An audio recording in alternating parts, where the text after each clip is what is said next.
Bonjour à tous et à toutes.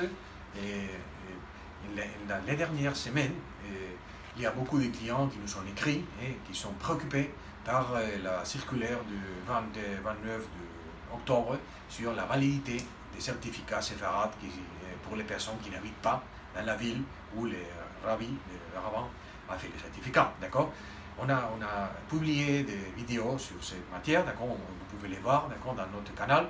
Mais aujourd'hui, on a lu la loi 12-2015, la ley 12-2015 sur la nationalité séfarade encore, on l'a étudié encore pour voir d'autres nouveaux points.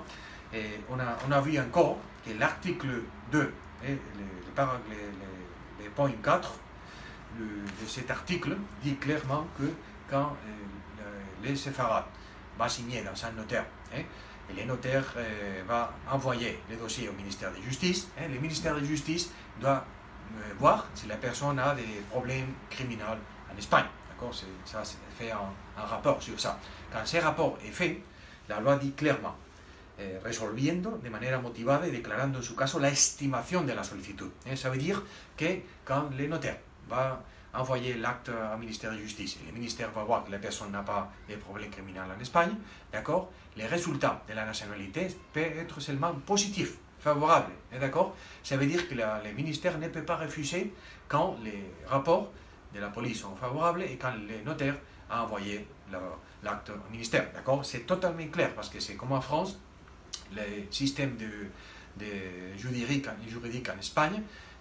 C'est un système que la Constitution et la loi sont les normes qui sont les plus fortes, d'accord. Dans ce cas, c'est la loi. Et les circulaires, les instructions qui va approuver le gouvernement ne peuvent jamais aller contre la loi. C'est-à-dire que c'est absolument sacré. Et le principe de légalité qui est dans l'article 9 de la Constitution espagnole, et aussi c'est clair que la loi des séfarades dit que quand les notaires vont envoyer l'acte, les résultats peuvent être seulement favorables, d'accord, c'est ça.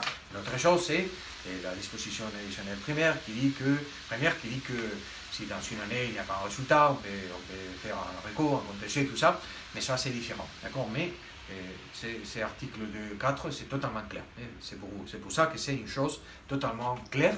Et je pense que les personnes qui doivent appliquer la loi doivent partir de ces principes, de ces articles qui est totalement fondamental et totalement important, d'accord.